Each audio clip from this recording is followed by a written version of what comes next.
إن الحمد لله نحمده تعالى ونستعينه ونستهديه ونستغفره ونعوذ بالله من شرور أنفسنا ومن سيئات أعمالنا من يهده الله فلا مضل له ومن يضلل فلا هادي له أشهد أن لا إله إلا الله وحده لا شريك له وأشهد أن محمدا عبده ورسوله اللهم صل وسلم على نبينا محمد وعلى آله وأصحابه ومن سار على نهجه إلى يوم الدين اللهم علمنا ما ينفعنا اللهم زدنا علما وارزقنا فهما. Sebelum kita menyambung tafsiran untuk ayat yang ketiga dan seterusnya, untuk tambahan ayat kedua bahagian akhir, yufassilul ayati la'allakum biliqa'i rabbikum tuqinun. Allah Subhanahu wa taala menjelaskan ayat-ayat atau tanda-tanda kekuasaannya, mudah-mudahan kamu yakin dengan adanya pertemuan dengan Tuhan kamu. Sebagaimana yang telah Amba sebut 2 minggu lepas, berhubung dengan perlunya ada suatu al-yakin, keyakinan, bukan sekadar beriman atau percaya bahawa kita akan mati, kita akan bertemu dengan Allah, tetapi yakin dengan sesungguh-sungguhnya. Keyakinan dengan adanya biliqa'illah, pertemuan dengan Allah, sebenarnya hasil daripada keyakinan kita kepada segala ajaran-ajaran Allah Ta'ala. Yakin dengan kitabnya, yakin dengan Rasul yang diutuskannya. Itulah sifat orang-orang yang bertakwa yang kita boleh baca di awal surah Al-Baqarah. Hudan lil muttaqin, Quran sebagai petunjuk bagi orang yang bertakwa. Alladzina yu'minuna bil ghaibi wa yuqimuna as-salata wa mimma razaqnahum yunfiqun. Itu orang-orang yang beriman dengan perkara yang gaib, orang yang mendirikan salat dan menafkahkan apa yang kami rezekikan kepada mereka. Walladzina yu'minuna bima unzila ilaika wa ma unzila min qablik. Orang-orang yang beriman dengan apa yang diturunkan kepada engkau ya Muhammad, dan beriman dengan kitab yang diturunkan sebelum daripada engkau. Wa bil akhiratihum yuqinun, dan dengan hari akhirat itu mereka yakin dengan hari akhirat, hasil daripada takwa kepada Allah dan membuahkan sifat yakin adanya pertemuan dengan Allah. Sesiapa yang sukalah dia untuk bertemu dengan Allah atas keyakinannya, maka Allah Ta'ala juga bersuka bertemu dengannya. Nabi SAW bersabda dalam hadis yang sahih, man ahabba liqa Allah ahabba Allah liqa'ahu wa man kariha liqa Allah kariha Allah liqa'ahu. Sesiapa yang sukalah dia untuk bertemu dengan Allah Ta'ala, maka Allah Ta'ala juga suka untuk bertemu dengannya. Dan sesiapa yang benci dan tidak suka untuk bertemu dengan Allah, maka Allah Ta'ala juga tidak suka untuk bertemu dengannya. Hadis yang sahih riwayat Imam Muslim dalam sahihnya.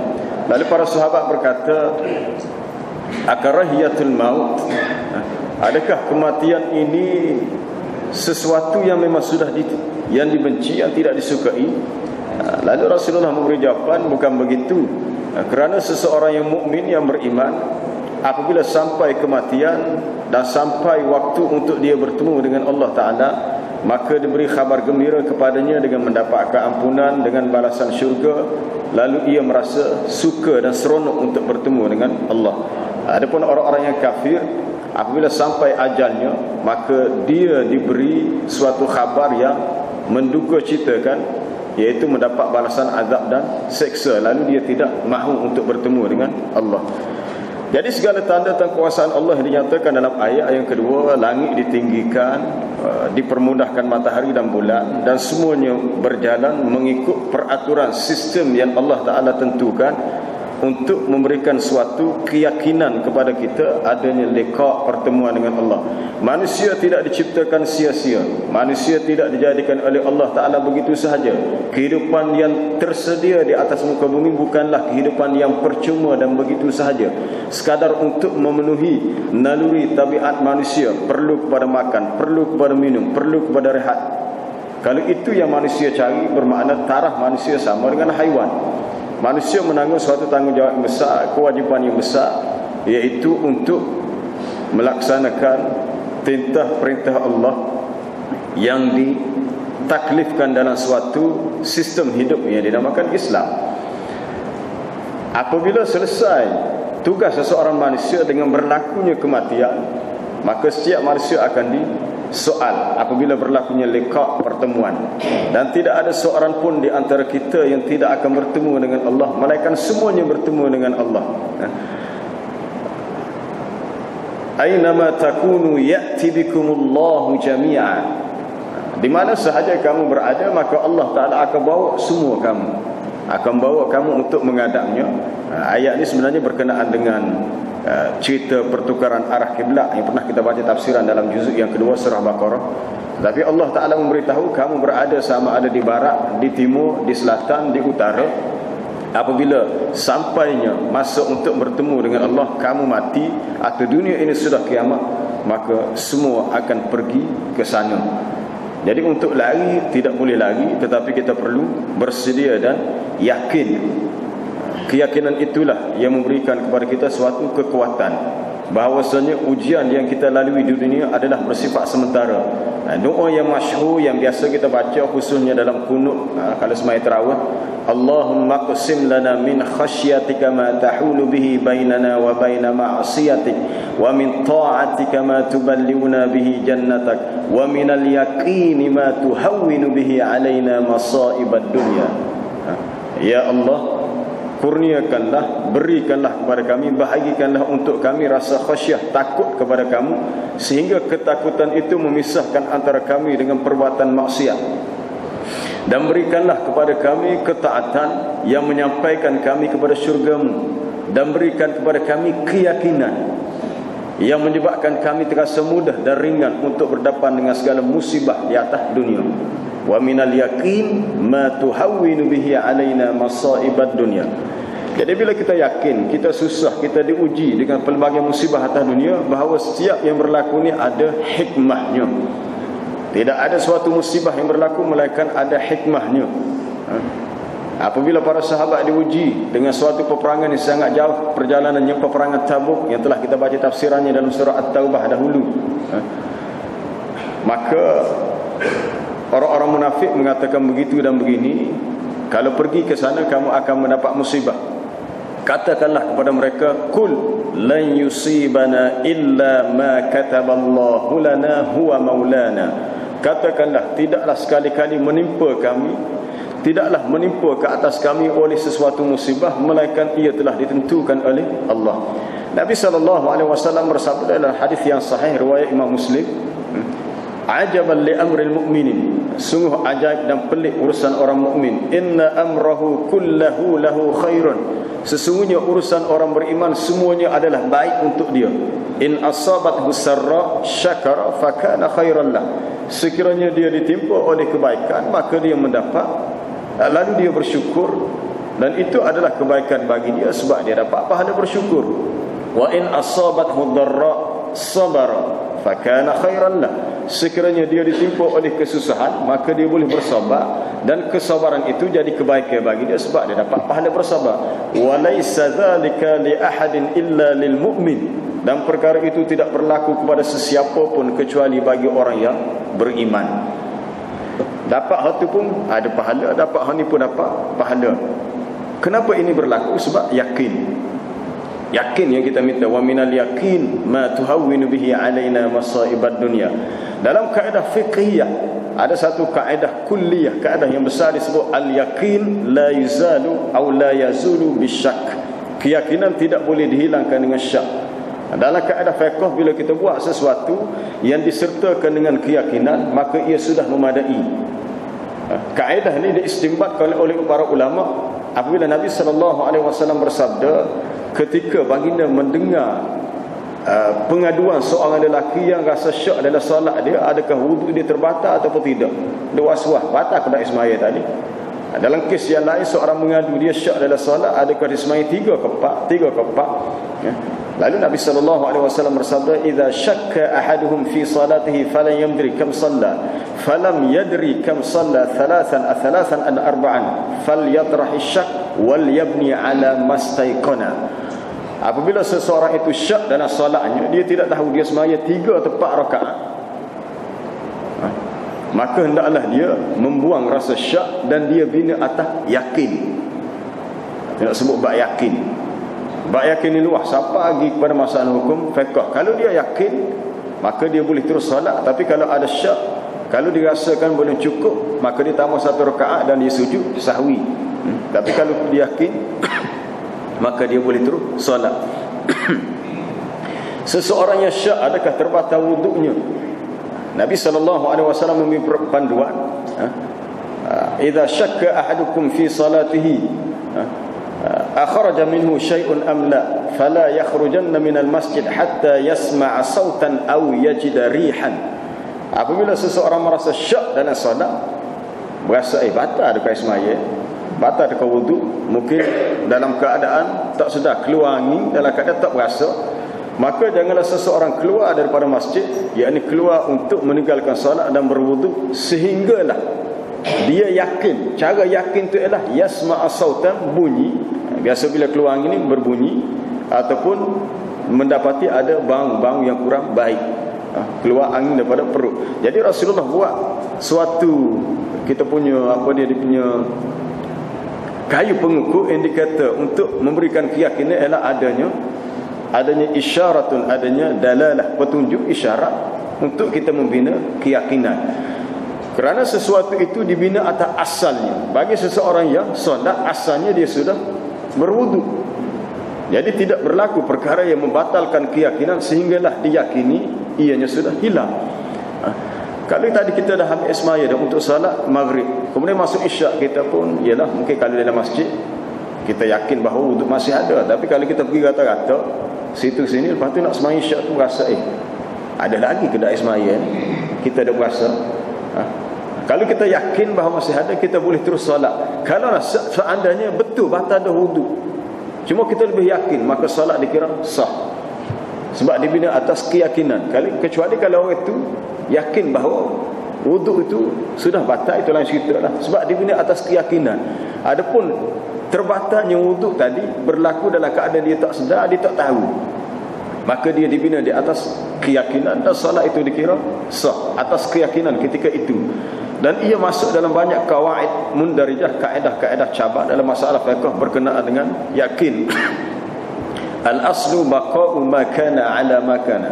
Asal itu dikira sesuatu itu kekal mengikut yang awalnya, yang asalnya. Bagaimana kita nak membina keyakinan? Kadang-kadang orang bercakap dalam bab membina keyakinan diri. Nak membina keyakinan diri bukanlah satu perkara yang mudah, payah. Kita hendaklah memberanikan diri. Kita kata tak usah kata kerja yang besar-besar. Ada di kalangan rakan-rakan nama saya Muslim, kalau tanya ada terlibat dengan kuliah di masjid, tak yakin, dia kata. Tak ada keyakinan diri. Setengah kata tak berani, setengah kata segan, malu. Soal yakin tak yakin itu perkara kedua. Soalnya kalau kita tidak mencuba, apabila kita yakin. Kalau kita tidak mencuba, ada setengah kata amat tak biasa lah. Kalau tak pernah buat, macam mana nak biasa? Puncanya kerana tidak ada keyakinan diri.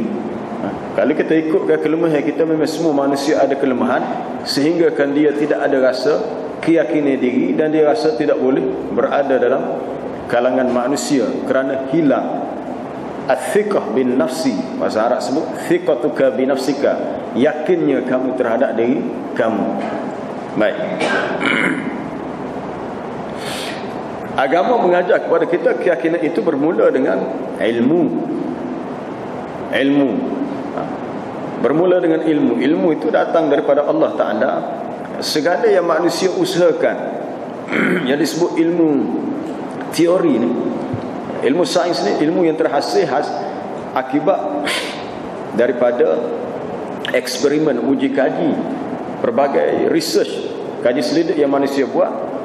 Kemudian terciptalah formula bahawa kalau buat gini, teori ni akan jadi gini. Ilmu wahyu tidak begitu.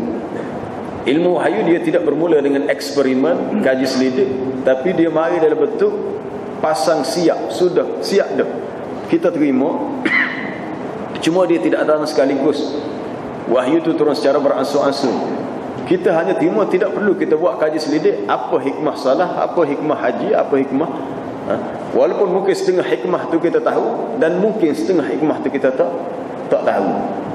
Maka kita terima perintah itu dengan yakin bahawa ini adalah perintah daripada Allah.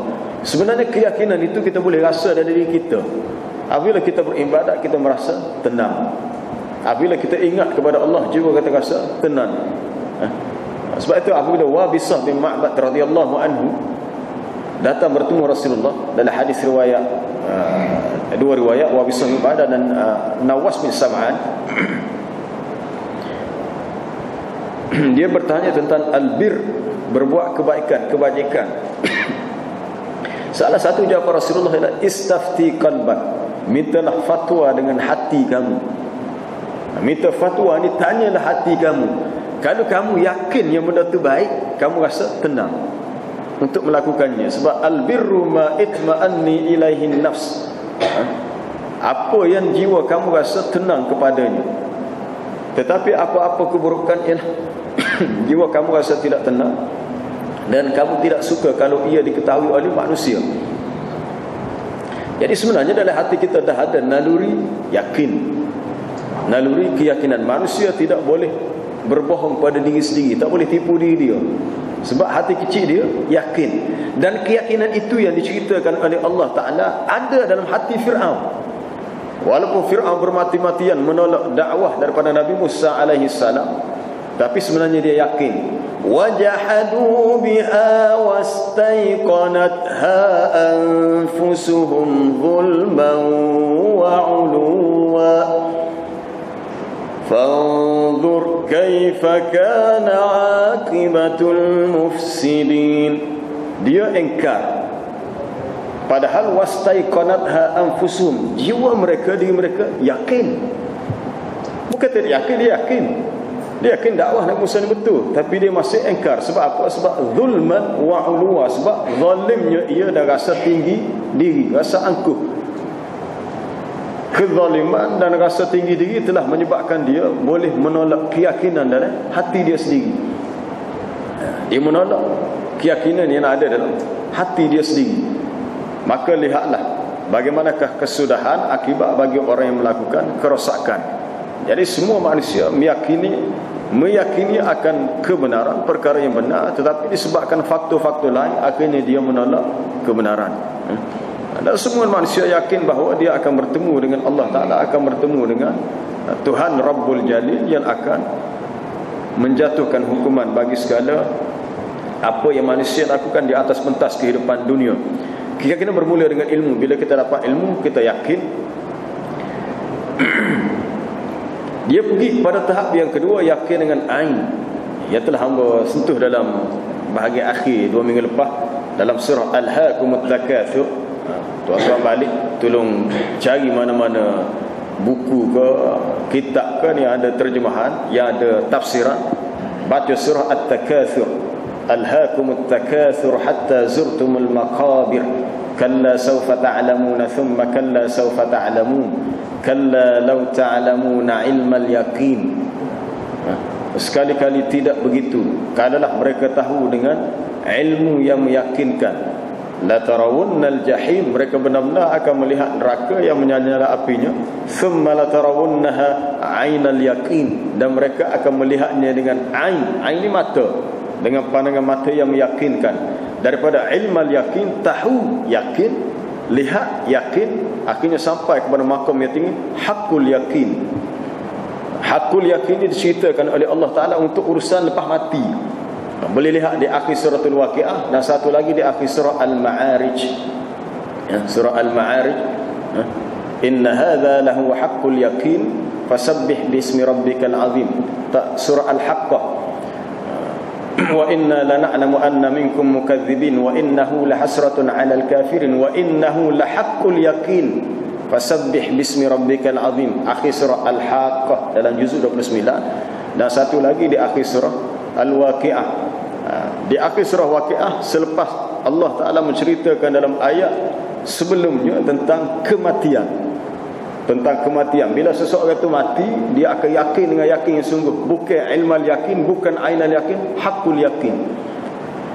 Dalam surah Al-Haqqah berhubung dengan situasi yang akan dilalui oleh manusia di hari akhirat nanti, sehingga segala-galanya jelas di depan mata, maka manusia akan yakin dengan yakin yang sungguh. Yakin yang sungguh ni digambarkan dalam surah Qaf. Apabila orang-orang yang dahulu tidak beriman dan mereka melihat segala-galanya sudah ada di depan mata, fakashafna anka ghita'aka fabasaruka al-yawma hadid, maka pada hari itu kami singkapkan pandangan mata kamu wahai manusia, kami cabut ghita' ni penutup, maka jadilah pandangan ke mata kamu pada hari ini hadid, sangat tajam. Hadid dalam bahasa Arab ada dua maksud. Hadid besi pun boleh, hadid dengan maksud tajam pun boleh. Tajam tu dalam tafsir sebut pandangan yang yakunun nazar nafidan qawiyan, nafidan qawiyan, pandangan itu jadi seperti tembus sebab terlalu yakin. Dulu masih mungkin yang tidak yakin masih rasa syak wasangka ataupun was-was, tapi oleh kerana semuanya dilihat depan mata, maka yakin seakan-akan kalau tengok dinding nampak apa yang di belakang dinding, tembus dan sangat kuat. Pandangan sangat kuat lagi, yakin. Dan keyakinan itulah akhirnya mencetuskan rasa penyesalan yang amat sangat yang disebut dalam surah As-Sajdah, walau tara idzil mujrimuna nakisu ru'usihim 'inda rabbihim rabbana absarna wa sami'na farji'na na'mal salihan inna muqinun.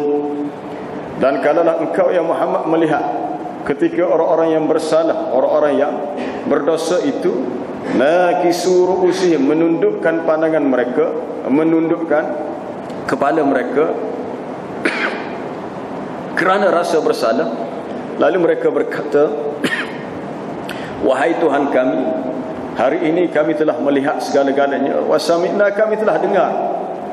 Oleh kerana kami telah lihat, kami telah dengar, dua panca indera, lihat dan dengar, ini menyebabkan kami sungguh-sungguh yakin, maka farji'na, kembalikan kami, yakni ke dunia, kami mahu melakukan amalan salih, na'mal salihan inna muqinun, sesungguhnya kami sudah yakin. Kalaulah sampai tahap itu baru nak yakin, maka keyakinan itu adalah sia-sia. Sebab itu dalam ayat itu Allah Ta'ala tersebut, mereka berkata farji'na na'mal salihan inna mu'minun, hatalah kami balik ke dunia, kami mahu melakukan amalan salih sebab kami dah beriman, ataupun kami dah muslimun, kami dah jadi orang Islam. Tak, muqinun, kami jadi orang yang yakin. Lalu Allah Ta'ala memberi jawapan, walau syi'na la'ataina kulla nafsin hudaha, kalau kami kehendaki nescaya kami boleh berikan kepada setiap jiwa manusia itu hidayah, petunjuk untuknya. Tetapi Allah Ta'ala tidak menghendaki begitu kerana ada hikmah yang besar. Ada hikmah yang besar. Walakin haqqal qawlu minni la'amla'anna jahannama minal jinnati wan nasi ajma'in. Aku akan penuhkan isi neraka Jahannam dengan kebanyakan daripada manusia dan jin semuanya. Kalau baca ayat ni kena beringat sebab banyak nun bersabdu. An-nun al-musyaddadah hukmuhu wajibul ghunnah, wajib dengar. La amla'anna jahannama minal jinnati wan nasi ajma'in. Amu ambil berat benar bab tajwid ni. Kita beringat nak, kita baca cepat aku, kita baca lama, tajwid kena jaga. Kadang-kadang setengah tu kalau semai subuh pagi Jumaat, bila baca saja siapa. Baca itu lancar betul tapi tajwid KO. Baca itu okey tapi tajwidnya kurang mantap. Jadi kena jaga. Tepat dengung kena dengung. Wajibul ghunnah pada nun yang bersabdu. Baik. Itu sebagai selingan untuk tajwid. Ainal yaqin, siapa kepada hakul yakin? Kadang-kadang adalah perbahasan kita akan jumpa dalam beberapa kitab-kitab tasawuf, dia buat pembahagian ilmal yakin, ainul yakin. Itu pun satu-satu perbahasan yang menarik juga. Tapi hakul yakin, dia mencantumkan dua sekaligus, antara ilmu dan lihat. Dan seseorang itu tidak akan melihat alam gaib kecuali setelah dia beralih ke alam yang seterusnya. Alam gaib ni alam yang luar daripada alam musyahadah. Di keliling kita ni kita tak nampak ada alam lain. Alam jin, alam gaib. Alam malaikat, alam gaib. Kita tak nampak. Dan Allah Ta'ala tidak memberi keizinan untuk kita melihatnya. Tidak dibuka bagi kita hijab. Hijab, sebenarnya ada hijab. Mata kita ni ada hijab. Kita tak nampak keliling kita alam yang satu lagi. Seadanya dibuka hijab dan manusia boleh melihat, malaikat boleh lihat jin. Oh, jawabnya tak akhirnya buat gapo. Apa tu kelewat ni? Jin pun banyak, setan pun banyak, malaikat pun banyak. Semuanya ada. Cuma kita tak nampak sebab dia alam gaib. Tetapi kita yakin. Kita yakin. Yakin itu yang dinamakan al-iman. Sebab itu dalam persoalan yang berkenaan dengan akidah, menarik untuk kita lihat dalam sebuah buku tulisan Dr. Yusuf Qardawi berhubungan dengan al-iman wal hayah, iman dan kehidupan. Kaitan antara iman dan kehidupan yang akhirnya memberikan kepada suatu kesan, implikasinya yakin. Tapi betul lah, payah untuk siapa kepada maka yakin. Berapa ramai orang yang tahu ada keliling dia malaikat rakit atik tapi masih buat dosa. Sebab ada tarikat nafsu dan syaitan. Dia mari tarik tali itu dua tu. Pada diri kita ni ada korin daripada malaikat dan korin daripada syaitan. Wa qala qarinuhu hadha ma ladayya atid. Qala qarinuhu rabbana ma atghaytuhu walakin kana fi dalalin ba'id. Kedua-dua korin itu akan berkata, kalau kita buat benda tak molek, dia kata sudah siap tersedia dalam buku ini yang ditulis oleh malaikat rakit atik. Korin yang syaitan berkata, wahai Tuhan kami, tidaklah kami menyesatkan dia, tetapi dia berada dalam kesesatan yang jauh. Jadi hasil daripada kita tahu, hasil daripada kita beriman, kita yakin. Yakin dan keyakinan itu perlu mantap, kemah, sungguh-sungguh. Jangan sampai kepada satu ketika timbul rasa was-was. Yodoh. Betul ke? Dia akan mari. Syaitan akan cuba menimbulkan keraguan dalam diri kita tentang perkara yang berkenaan dengan agama, lebih-lebih lagi tentang Allah Ta'ala sebagai zat yang maha agung. Sebab kita meyakini perkara yang kita tak nampak, tapi kita yakin kerana ayat Allah Ta'ala sangat jelas dan terang.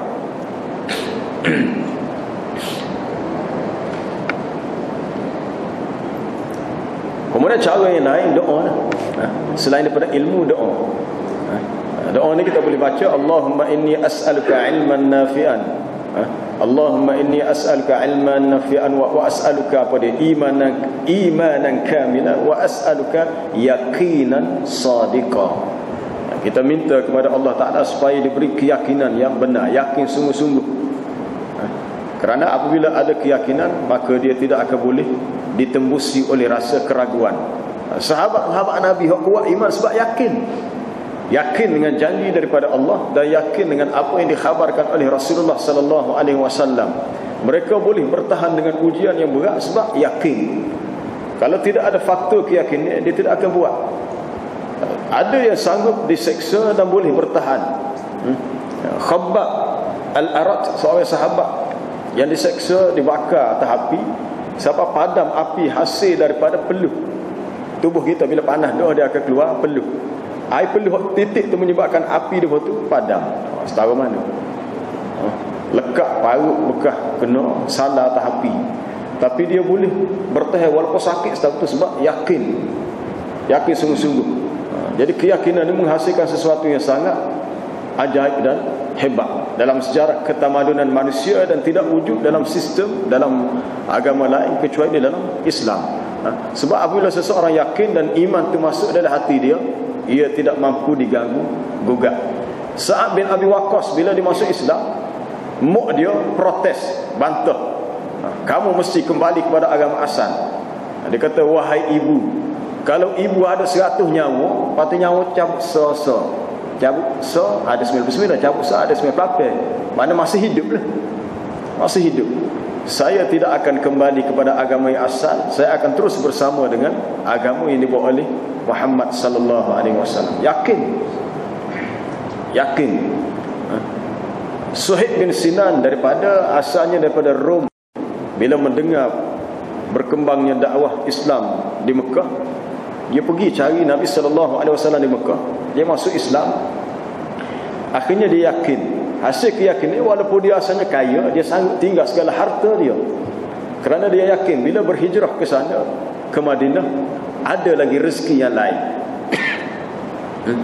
Allah Ta'ala memberi keyakinan kepadanya, wa may yakhruj min baitihi muhajiran ila Allah wa rasulih, sesiapa yang keluar daripada rumahnya dalam keadaan berhijrah kepada Allah, thumma yudrikuhul maut faqad waqa'a ajruhu 'ala Allah, tiba-tiba saat tengah jalan dia mati, maka sudah ditentukan di sisi Allah dia mendapat pahala.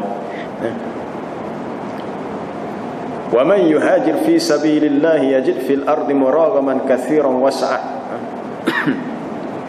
Sesiapa yang berhijrah pada jalan Allah, maka dia akan mendapati di atas muka bumi ini adanya rezeki yang banyak dan keluasan dari sudut pendapatan ataupun hasil yang Allah Ta'ala sediakan rezeki untuk dia. Tapi kena yakin. Kalau kita tidak yakin, maka kita tidak akan melakukan kerja-kerja dakwah dan usaha untuk membangunkan agama Allah. Itu doa. Doa supaya diberi keyakinan. Baik, kita pergi kepada ayat berikutnya. Kalau ada soalan apa-apa berhubung dengan bab yakin, boleh tanya lepas ni.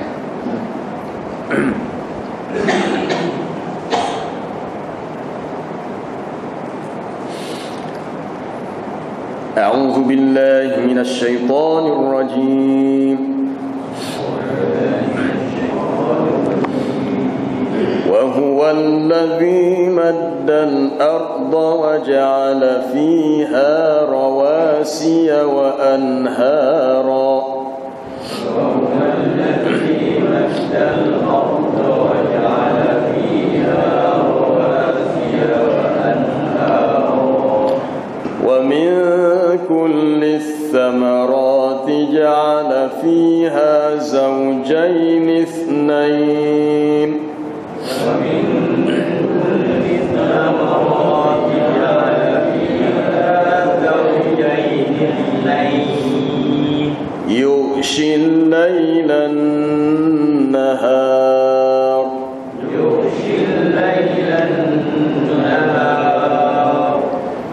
إن في ذلك لآيات لقوم يتفكرون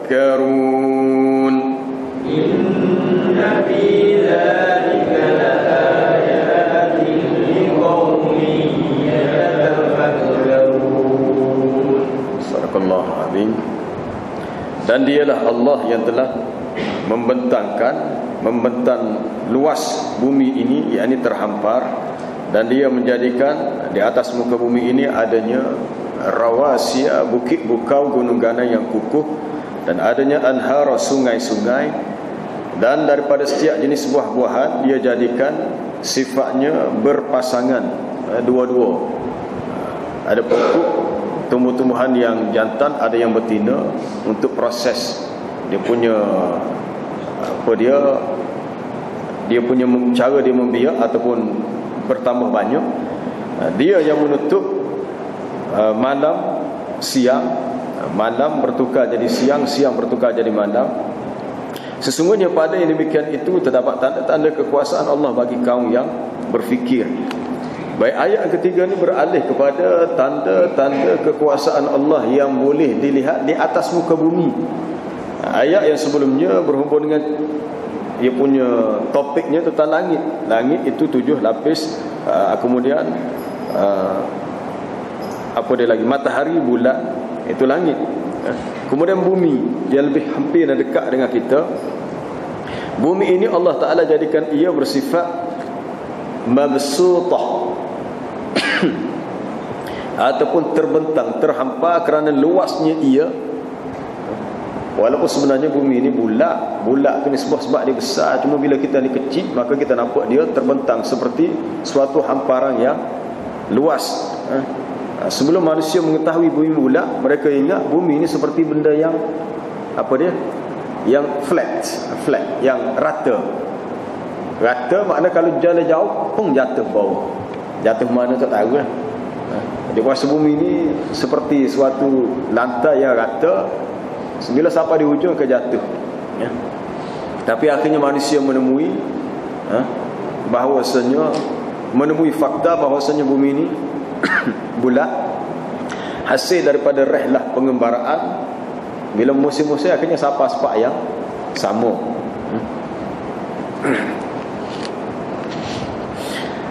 Kalimah madda yamuddu dibentangkan, diluaskan. Kadang-kadang digunakan istilah yang lain. Afala yanzuruna ila al-ibli kaifa khuliqat wa ila as-samai kaifa rufi'at wa ila al-jibali kaifa nusibat wa ila al-ardi kaifa sutihat. Dan kepada bumi pula tidakkah kamu lihat bagaimana ia dihamparkan, ia dibentangkan, sehingga membolehkan manusia untuk berjalan, untuk bergerak di atasnya dengan sempurna. Dan dia menjadikan di atas muka ini adanya rawasiya, adanya bukit, bukau, gunung ganan yang kukuh, yang kuat. Rawasi nisbah pada jibala, bukit bukau yang thawabit, yang kukuh.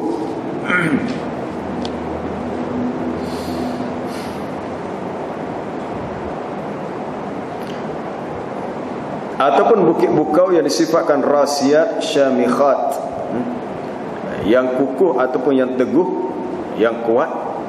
Allah Ta'ala menjadikan bukit bukau ni sebagai sebagai pasak. Pasak ni sebagai binaan yang mengukuhkan kestabilan bumi. Alam naj'alil arda mihada wal jibala autada. Autad maknanya pasak. Tidakkah kami jadikan bumi ini bersifat mihada, terbentang, terhampar, luas, dan bukit bukau itu berperanan sebagai autad, sebagai pasak yang kukuh. Pasak ni makna benda yang boleh mengukuhkan sesuatu binaan. Kalau kita buat bangunan tinggi, dia punya pasak dia tu mesti jauh dari tanah lah. Kalau bangunan 10 tingkat, dia mesti pasak dia punya curucuk dia tu, tiada dan itu semakin jauh dari tanah.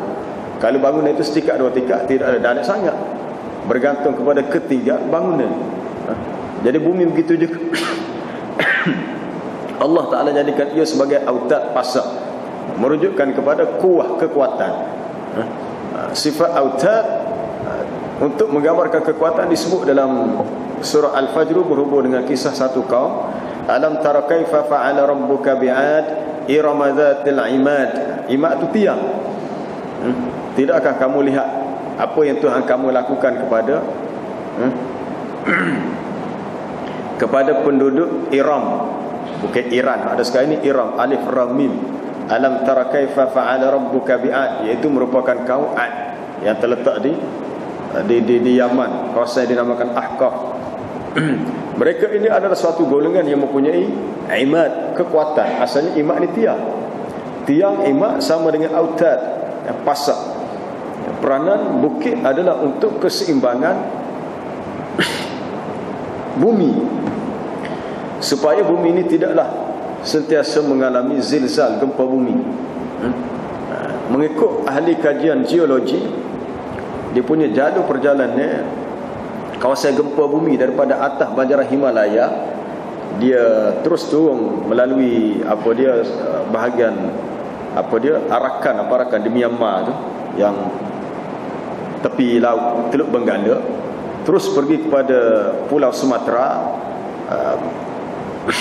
sampai ke bawah masuk pada Pulau Jawa dan naik atas ke Sulawesi terus kepada Filipina. Ini bahagian bawah bumi, tepat laluan dia punya cecair yang sangat panas. Sebab kita tengok kawasan-kawasan ini penuh dengan gunung berapi. Sebab gerakan gunung berapi yang mengalami tekanan kuat menghasilkan suatu goncangan yang kuat yang disebut zilzal. Zilzal ni akan berlaku paling hebat sekali pada hari kiamat. Idza zulzilatil ardu zilzalaha, zilzal. Iaitu gempa bumi. Baik. Mengikut ahli geografi di Saudi sendiri, rakan-rakan beritahu, dia kata sebenarnya di Saudi sendiri termasuk kawasan yang berlaku zilzal, gempa bumi. Sebenarnya. Jadi pada situ dia pergi kawasan bahagian utara Iran, Iraq, Iran. Dan Iran pun negara yang banyak mengalami gempa bumi. Tapi mungkin dengan kuasa Allah Ta'ala ada kehendaknya, tidak pernah berlaku di Mekah dan di Madinah gempa bumi. Tak pernah berlaku. Kita boleh bayangkan kalau berlaku macam mana. Kalau Allah Ta'ala takdir memang berlaku, mungkin setiap kali berlaku, mungkin Kaabah takkan runtuh, kena buat hal lain pula. Tapi Allah Ta'ala tidak mengizinkan berlaku begitu. Baik. Peranan bumi ini sendiri dan juga binaan bukit bukau yang besar mempunyai hikmah yang besar. Hikmahnya apabila kita berada di tempat yang tinggi, kita akan melihat kekuasaan Allah yang lebih luas. Tempat yang disebut apa tadi? Rawasiya, bukit bukau. Kalau kita di Malaysia, kita ada dipanggil Banjaran Titiwangsa, kawasan yang tanah tinggi. Kalau di Sabah ke apa, ada Gunung Kinabalu tu, Banjaran apa tak ingat nama. Rocker, Banjaran Rocker. Kalau hak paling tinggi sekali ialah Banjaran Himalaya, yang terdapat di situ Gunung Everest, paling kemuncak paling tinggi di dunia. Keseimbangan alam ni Allah Ta'ala ciptakan untuk kita. Perlu sebenarnya sekali-sekali kita ambil peluang untuk kita naik tempat yang tinggi. Seorang sahabat nama Jabir bin Abdullah menceritakan, biasa kami berjalan-jalan tempat yang jauh, kadang-kadang kami naik tempat tinggi, ada turun tempat bawah, tempat rendah. Bila naik tempat tinggi, kami akan bertakbir. Bila turun tempat rendah, kami akan bertasbih. Idza sa'idna, bila kita naik, mana naik atas bukit tempat tinggi, kabbarna. Wa idza nazalna, bila turun tempat rendah, sabbahna, kami bertasbih. Kata Abu Musa Al-Asy'ari, bila naik tempat tinggi, ada yang bertakbir, Allahu Akbar, Allahu Akbar, bila melihat pemandangan daripada atas bukit. Kita duduk tempat tinggi. Ramailah sahabat-sahabat yang bertakbir dengan kuat. Lalu ditegur oleh Nabi SAW dalam hadis Sahih Bukhari, irba'u ala anfusikum, simpatilah, kasihanilah pada diri kamu. Sebab bila mereka berzikir dengan takbir tadi, dia termasuk bab doa sebenarnya. Bab doa juga. Doa ni tak nanti ke doa talak, dalam bentuk as-sana, kita puji Allah dengan kita menyebut tahmid, alhamdulillah, tasbih, takbir, tahlil. Sebenarnya bentuk bab doa juga.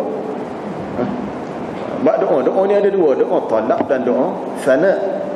Kita baca kunut, Allahumma hdini fiman hadait, itu doa talak, minta. Sebab tu dalam mazhab Syafi'i, bila imam baca, kita tak perlu baca tu. Tapi bila siapa fa innaka taqdi wa la yuqda alaik, makmum pun baca. Sebab fa innaka taqdi wa la yuqda alaik bukan doa talak, itu doa sana. Kita memuji Allah Ta'ala dengan menyatakan engkaulah yang menghukum dan tidak ada siapa yang menghukum.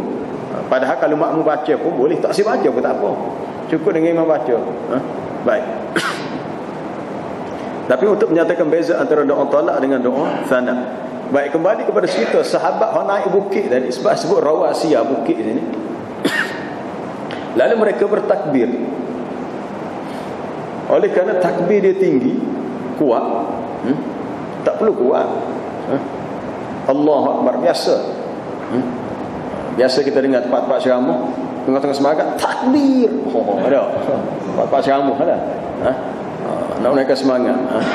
Hamba secara peribadi tak setuju. Tak setuju. Takbir itu bagus, tak setuju. Kecuali kalau digunakan kaedah takbir itu dalam perang, tak apa. Sebab ada bab biasa dia betul zikir tak perlu. Tak perlu dalam bab zikir, tak perlu untuk kita melaung. Sebab kekuatan kita bukan di luar ni, dalam hati ni. Kalau kita hanya sebut Allahu Akbar, dalam hati kita benda lain, lebih akbar tak jadi. Kadang-kadang orang mungkin kita tengok tempat ceramah politik semangat takbir. Esok kau subuh tak ada masjid. Ya tengok. Subuh tak tahu lagi tahajud ke tak. Subuh tak ada. Itu cerita lain, tak saya komen tu. Soal bila-bila takbir soal kau tu no komen, tak ada. Takut sensitif. Baik. Maknanya bila Abu Musa al-Asy'ari menceritakan ada di antara sahabat yang bertakbir kerana begitu excited, teruja di atas bukit tengok pemandangan di bawah yang begitu mengagumkan. Lalu Rasulullah berpesan, wahai manusia, wahai sahabatku, simpatilah pada diri kamu, fa innakum la tad'una as-samman wala wala ghaiban. Kamu tidaklah meminta kepada Tuhan yang sifatnya peka atau dia tak ada. Dia tu ada dan dia Maha mendengar. Fa innahu sami'un qarib, dia tu Maha mendengar lagi dekat.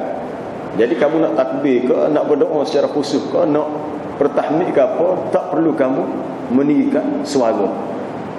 Menarik untuk kita lihat dalam penjelasan hadis ni dalam Fathul Bari oleh Imam Ibn Hajar Al-Asqalani. Dia kata, dia menukilkan pandangan daripada Imam At-Tabari, seorang syekh mufassirin, ulama terulung dalam bidang tafsir, mengatakan bahawasanya asal kepada zikir dan doa tidak perlu meninggikan suara. Asal zikir dan doa tidak perlu meninggikan suara, kecuali ada keperluan. Contoh kalau takbir masa perang tadi sebab nak menaikkan semangat tentera dan menimbulkan rasa takut musuh, perlu, tak apa waktu, sebab ada maslahat. Begitu juga waktu-waktu yang lain tidak perlu kalau tidak ada maslahat. Kalau doa dalam solat, macam doa dalam kunut solat tarawih, maka boleh baca dengan kuat. Sebab doa ni untuk dihayati, untuk difahami. Kalau imam tu baca kohor, orang tak dengar, amin amin, minta ke apa tak? Jadi sebabnya doa ni kalau nak doa berambar-rambar, bacalah dengan kuat. Kalau baca kohor, baik doa sendiri-sendiri. Kita mengaminkan apa yang kita pun tak tahu imam tu minta ke apa.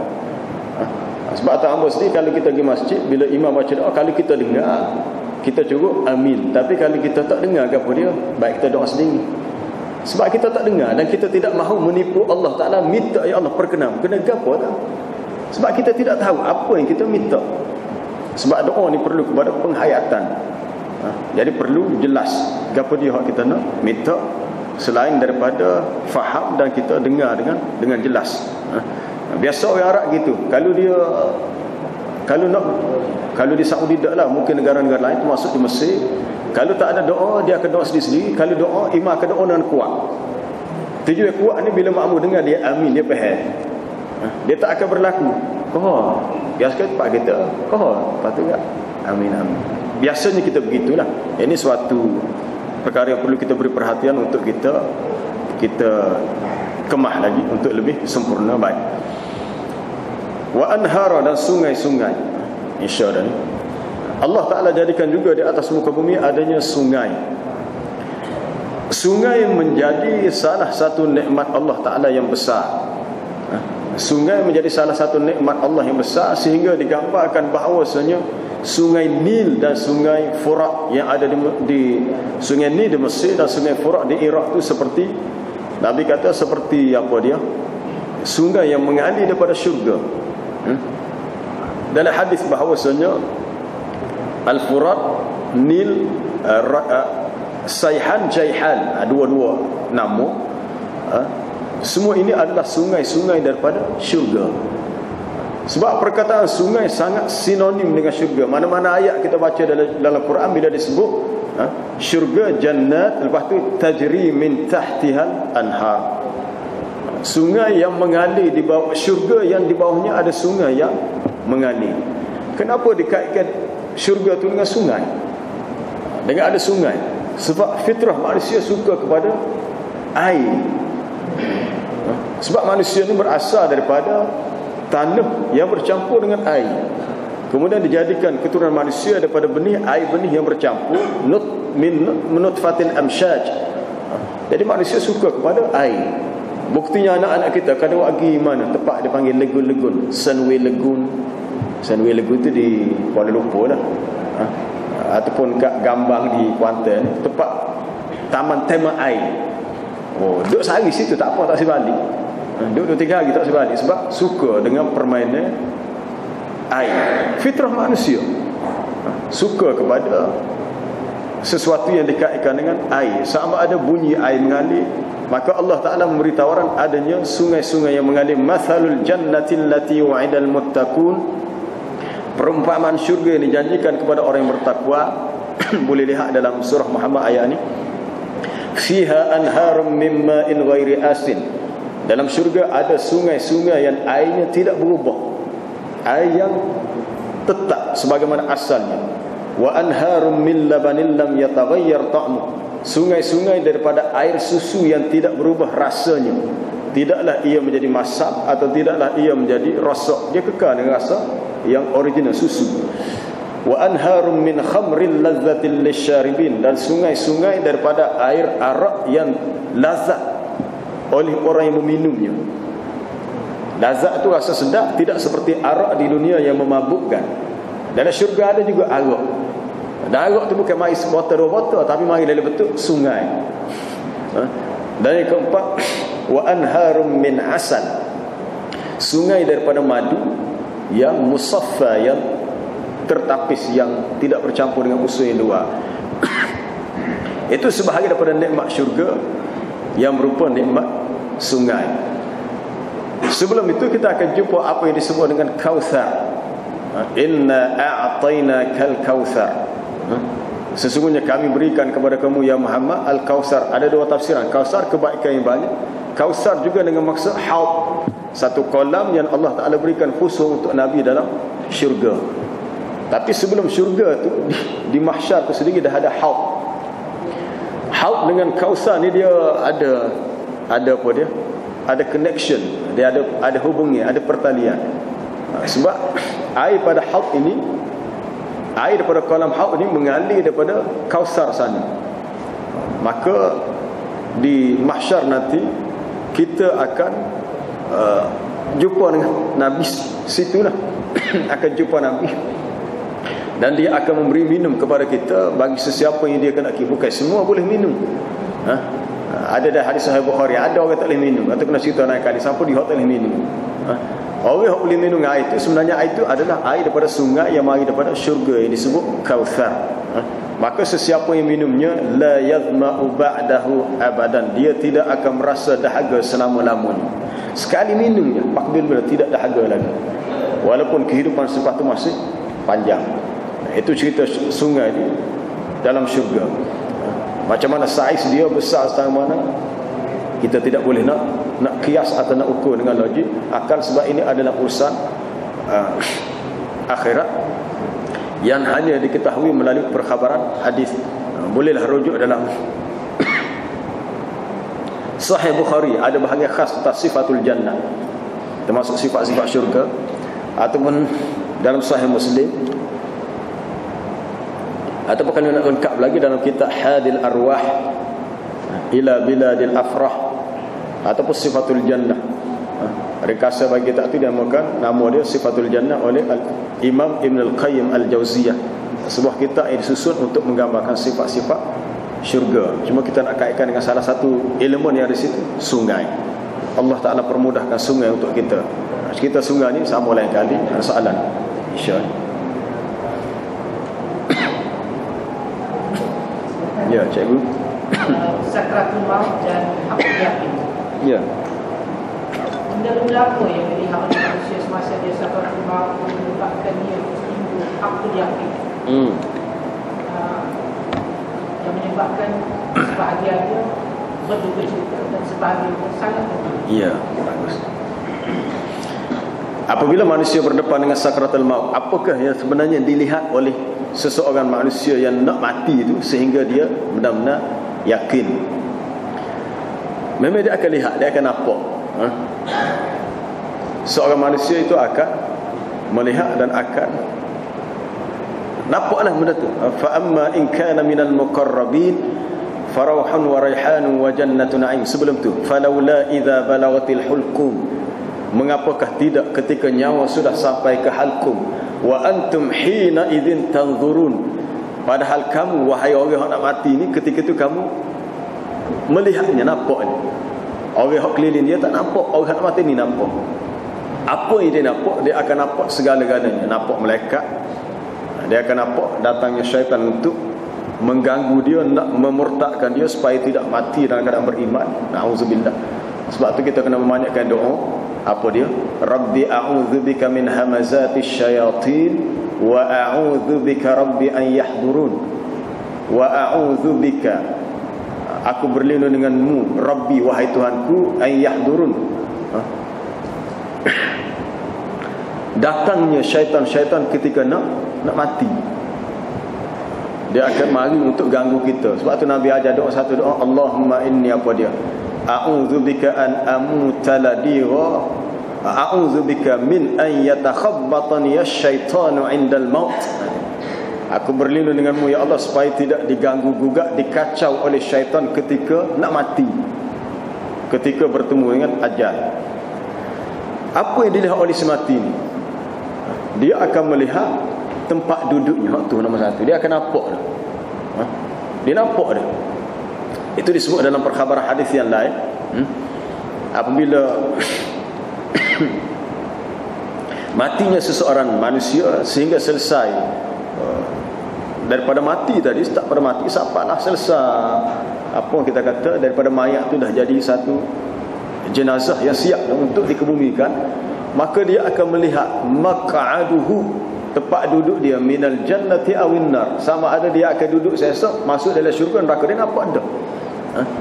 Dia nampak dah. Lalu dikatakan kepada dia, kalau dia ahli syurga, hadza maq'aduka hatta yab'atsaka Allahu ilaihi yaumal qiyamah. Inilah tempat duduk kamu sehinggalah Allah Ta'ala bangkitkan dia kamu di hari kiamat. Maka dia akan gembira. Adapun orang yang satu lagi yang sebaliknya, bila dia melihat tempat duduk dia tidak begitu, lalu dikatakan kepadanya, hadza maq'aduka hatta yab'atsaka Allahu ilaihi yaumal qiyamah. Inilah tempat duduk kamu sehinggalah Allah Ta'ala membangkitkan kamu di hari kiamat. Lepas tu dia akan bertemu dengan fasa-fasa yang lebih yang sama ada lebih baik ataupun lebih menakutkan bila masuk alam kubur ataupun alam barzakh. Jadi bila nampak, dia boleh rasa sendiri, yakin. Sebab tu bila berlakunya kematian bukanlah penyudah bagi segala-galanya. Kematian sebenarnya adalah permulaan bagi kehidupan yang lain. Kita sebenarnya bila mati itu kita tak mati sebenarnya. Nisbah pada orang atas dunia kata mati dah, dia tak ada, meninggal. Sebenarnya bila meninggalnya seseorang, kematian itu untuk melengkapkan suatu ketentuan Allah bagi Bani Adam, berlakunya apa dia? Transformasi, perubahan daripada alam ruh, alam dunia, alam barzakh, akhir sekali alam akhirat. Mati ni sebab pada kita hidup ni kita kata mati, tapi dia sebenarnya tidak mati. Dia hidup, tapi hidup dipanggil hayah barzakhiyah. Hidup di alam barzakh. Jadi orang hidup alam barzakh, ada yang dapat nikmat, ada yang dapat azab. Yang dapat azab rasa sakit. Kalau orang tu dikatakan mati,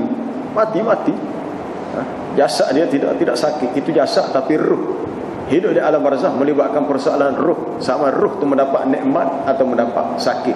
Macam mana kita nak cerita tu, memang susahlah, payah.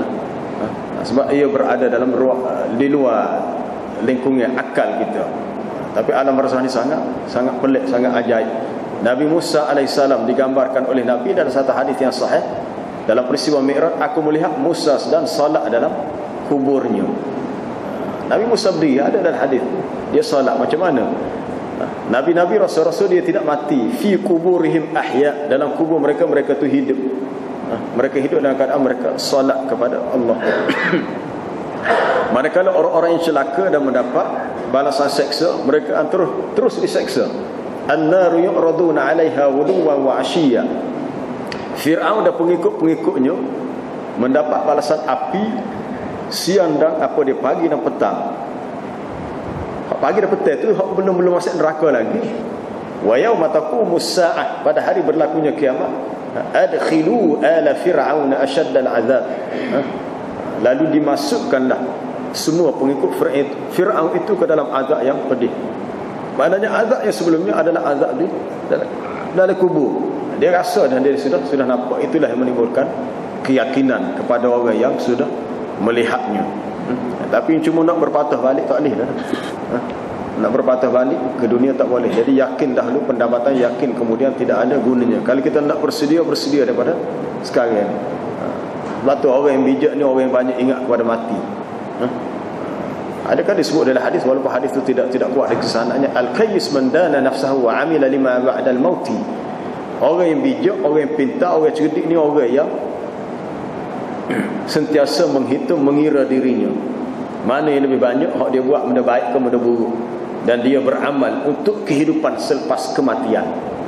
Mana sentiasa istihdad, bersedia. Bersedia, jangan ingat mati lambat lagi dah.